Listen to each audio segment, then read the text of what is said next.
नमस्कार भक्तजनों, आज हम इस वीडियो में सुनेंगे मार्गशीर्ष मास महात्म कथा का 10वां अध्याय, जिसमें गंगा स्नान के महत्व के बारे में बताया गया है।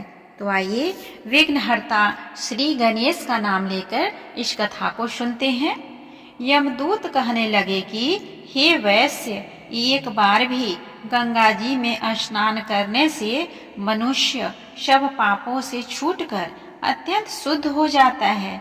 जो मनुष्य गंगा जी को दूसरे तीर्थों के समान समझता है वह अवश्य नरक में जाता है। भगवान के चरणों से उत्पन्न हुई गंगा जी के पवित्र जल को श्री शिव जी अपने मस्तक में धारण करते हैं। वह ब्रह्मा जो संदेह रहित प्रकृति से अलग है और निर्गुण है, ब्रह्मांड में उनकी समानता किससे हो सकती है। गंगा जी का नाम हजारों योजन दूर से ही लेने वाला नरक में नहीं जाता। इसीलिए मनुष्य को अवश्यमेव गंगा जी में स्नान करना चाहिए। हे वैश्य, जो ब्राह्मण दान देने का अधिकारी होकर भी दान नहीं लेता, वह आकाश के नक्षत्रों में चंद्रमा के समान है। जो कीचड़ से गौ को निकालता है, जो रोगी की रक्षा करता है, या जो गौशाला में मरता है, वह आकाश में तारा होता है। प्राणायाम करने वाले मनुष्य सदैव उत्तम गति को प्राप्त होते हैं। प्रातः समय स्नान के पश्चात जो 16 प्राणायाम करते हैं वह घोर पापों से बच जाते हैं। जो पराई स्त्री को माता समान मानते हैं वह यम की यातना को नहीं भोगते हैं। जो मन से भी कभी पर स्त्री का चिंतन नहीं करता वह दोनों लोकों को अपने अधीन करता है। जो पराये धन को मिट्टी के समान समझता है वह स्वर्ग में जाता है।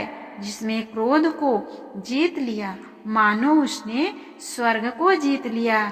जो माता पिता की सेवा देवता तुल्य करता है वह यमद्वार नहीं देखता, और जो गुरु की सेवा करते हैं वह ब्रह्मलोक को प्राप्त नहीं होता।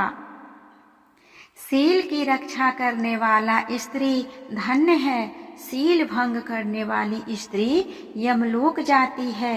जो वेदों और शास्त्रों को पढ़ते हैं या पुराण और संहिता पढ़ते हैं और सुनते हैं, तथा जो स्मृति का व्याख्यान और धर्मशास्त्र समझते हैं, या जो वेदांत में लीन रहते हैं, वह पाप रहित होकर ब्रह्मलोक को प्राप्त होते हैं। जो अज्ञानियों को वेद शास्त्र का ज्ञान देते हैं वे देवताओं से भी पूजित होते हैं। यमदूत ने कहा कि वैश्य श्रेष्ठ यमराज ने हमको वही आज्ञा दे रखी है कि तुम किसी वैष्णव को मेरे पास मत लाओ। हे वैश्य, पापी लोगों को इस संसार रूपी नरक को पार करने के लिए भगवान की भक्ति के सिवाय दूसरा और कोई उपाय नहीं है। भगवान की भक्ति न करने वाले मनुष्य को चांडाल के समान समझना चाहिए।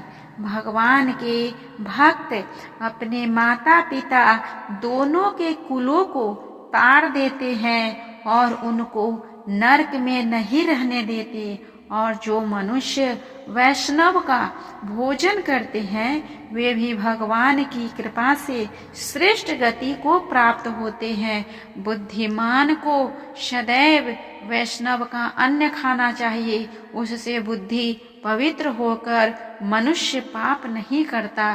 गोविंदाय नमः इस मंत्र का जाप करता हुआ जो मनुष्य मृत्यु को प्राप्त होता है वह परम धाम को प्राप्त होता है, इसमें कोई संदेह नहीं है। जो ओम नमः भगवते वासुदेवाय मन मोना राय द्वारा द्वादशाक्षर मंत्र या ओम अष्टाक्षर मंत्र का जाप करता है, उसके ब्रह्म इत्यादि बड़े पाप भी नष्ट हो जाते हैं। इस तरह हमने सुना मार्गशीर्ष मास महात्म कथा का 10वां अध्याय। अगर इसके पहले की कथा आपने नहीं सुना होगा तो उसका वीडियो आपको मेरे चैनल के प्लेलिस्ट पर मिल जाएगा, वहां से आप जाकर सुन सकते हैं, ताकि इसके आगे के भाग अच्छे से समझ में आए। और इसके आगे की वीडियो पाने के लिए मेरे चैनल को लाइक और सब्सक्राइब कर ले। और अगर यह व्रत कथा पाठ आपको कैसा लग रहा है प्लीज कमेंट करके बताएं, और अच्छा लगे तो प्लीज कमेंट बॉक्स में राधे कृष्णा लिखना ना भूलें।